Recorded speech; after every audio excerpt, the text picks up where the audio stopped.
नमस्कार। आज हम एक बहुत ही गहरे सवाल पर बात कर रहे हैं। क्या आत्मा होती है? हाँ, बिल्कुल। हमारे पास कुछ अलग अलग धार्मिक ग्रंथ हैं, दार्शनिक विचार है और न्यूरोसाइंस की भी कुछ दिलचस्प रिसर्च है। हाँ, जैसे ये मृत्यु निकट अनुभव या एनडीज और चेतना पर स्टडीज। तो कोशिश रहेगी कि समझें कि अलग अलग नजरिए क्या कहते हैं। बिल्कुल। और ये सवाल अब सिर्फ धर्म या दर्शन तक ही सीमित नहीं रहा है। विज्ञान भी इसमें काफी दिलचस्पी ले रहा है सही कहा। और अलग अलग परंपराएं इसे बहुत अलग ढंग से देखती हैं, जो इसे और भी पेचीदा बना देता है। अच्छा, तो अगर हम धार्मिक नजरिए से शुरू करें, आत्मा को कैसे देखते हैं अलग अलग धर्म?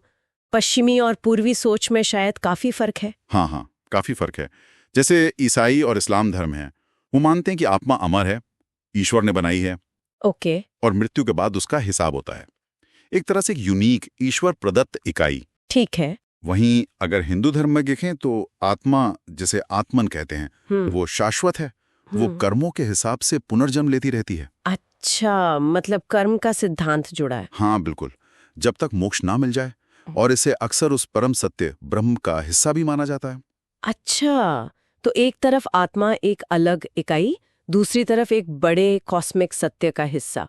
बौद्ध धर्म का नजरिया तो शायद इन दोनों से अलग है ना? हाँ, बौद्ध धर्म थोड़ा अलग है। वो एक स्थायी खुद की आत्मा यानी अनात्म या नो सेल्फ के विचार को नहीं मानता। अच्छा, तो फिर मैं क्या है? उनका मानना है कि जिसे हम मैं या मेरा कहते हैं, वो बस लगातार बदलती हुई मानसिक और शारीरिक प्रक्रियाओं का एक संगम है, एक फ्लो है बस। इनके अलावा भी यहूदी धर्म है, कई स्वदेशी संस्कृतियां हैं, उनमें भी आत्मा की काफी जटिल धारणाएं हैं।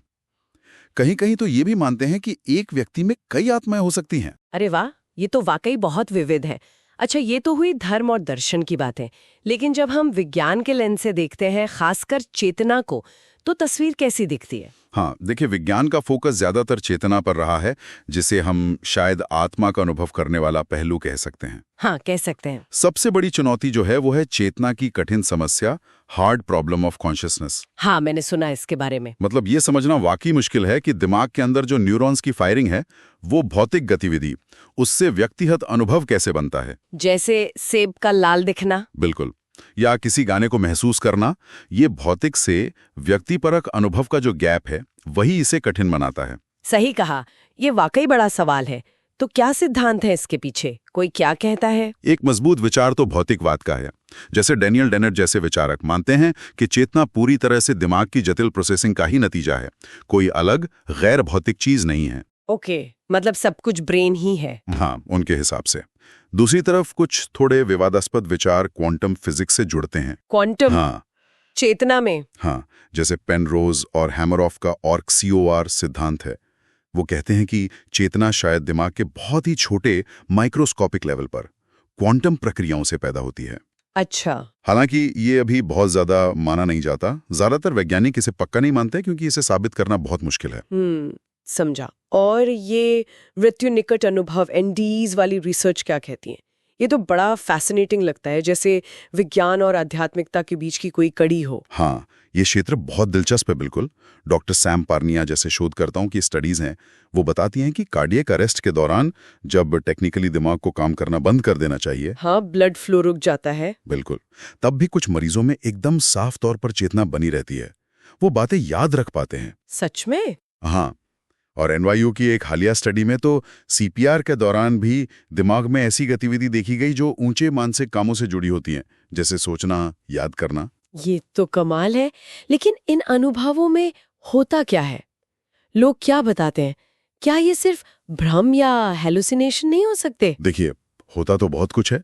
लोग अक्सर बताते हैं कि वो अपने शरीर से बाहर थे, ऊपर से खुद को या कमरे को देख रहे थे। अच्छा। अपने जीवन का पूरा रिव्यू देखा, एक तरह से पूरी लाइफ फ्लैशबैक में, या फिर किसी बहुत सुकून वाली घर जैसी जगह पहुंचने की बात करते हैं। और जहां तक भ्रम की बात है, एक स्टडी में डॉक्टर जेनेस होल्डन ने पाया कि जब शरीर से बाहर के अनुभवों ओबीईज के दौरान लोगों ने जो देखा, उसे बाद में जांचा गया, हाँ, तो वो 92% तक सटीक निकला।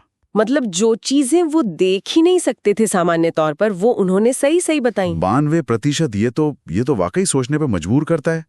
क्या चेतना सचमुच शरीर से अलग काम कर सकती है? ये सवाल तो उठता ही है। ये अनुभव अक्सर लोगों की जिंदगी बदल देते हैं। मौत का डर कम हो जाता है, सहानुभूति बढ़ जाती है। हालांकि ये भी सच है कि कुछ अनुभव डरावने या दुखद भी हो सकते हैं। अच्छा, तो क्या एनडीईज के अलावा भी कुछ ऐसा है जो इस आइडिया को सपोर्ट करता हो कि चेतना शायद सिर्फ दिमाग तक सीमित नहीं है? हाँ, एक और बड़ी पहेली है टर्मिनल लुसिडिटी। टर्मिनल लुसिडिटी, ये क्या है? इसे मृत्यु पूर्व स्पष्टता भी कहते हैं। इसमें क्या होता है कि जो मरीज अल्जाइमर या दूसरी गंभीर दिमागी बीमारियों के बिल्कुल आखिरी स्टेज में होते हैं, जिनका दिमाग बहुत ज्यादा डैमेज हो चुका होता है, हाँ। वो मरने से ठीक पहले अचानक कुछ देर के लिए या कभी-कभी कुछ घंटों के लिए बिल्कुल साफ और सचेत हो जाते हैं। अरे, अपने परिवार वालों को पहचानते हैं, बातें करते हैं, बिल्कुल पहले जैसे। और फिर उनकी मृत्यु हो जाती है। ये समझना बहुत मुश्किल है कि इतने क्षतिग्रस्त दिमाग में ये स्पष्टता अचानक कैसे आ जाती है। ये तो वाकई अजीब है। बिल्कुल। इसके अलावा कुछ रहस्यमयी अनुभव हैं या साइकेडेलिक दवाइयों पर जो रिसर्च हो रही है, वो भी दिखाती है कि कभी-कभी जब दिमाग की गतिविधि कम होती है, तब भी लोगों को बहुत गहरे और जटिल अनुभव हो सकते हैं। तो कुल मिला के इन सब का मतलब क्या निकालें? विज्ञान की मौजूदा समझ क्या कहती है? हम कहाँ खड़े हैं इस सवाल पर? देखिए, सच कहूं तो ज्यादातर वैज्ञानिक अभी भी भौतिकवादी नजरिया ही रखते हैं, यानी चेतना दिमाग से ही पैदा होती है। ओके, मेन स्ट्रीम व्यू यही है। हाँ, लेकिन वो चेतना की कठिन समस्या का हल अभी तक नहीं मिला है। वो पहली बनी हुई है, और एनडीएस और टर्मिनल लुसिडिटी जैसी जो चीजें हैं, वो इस भौतिकवादी नजरिए को सीधी चुनौती देती हैं।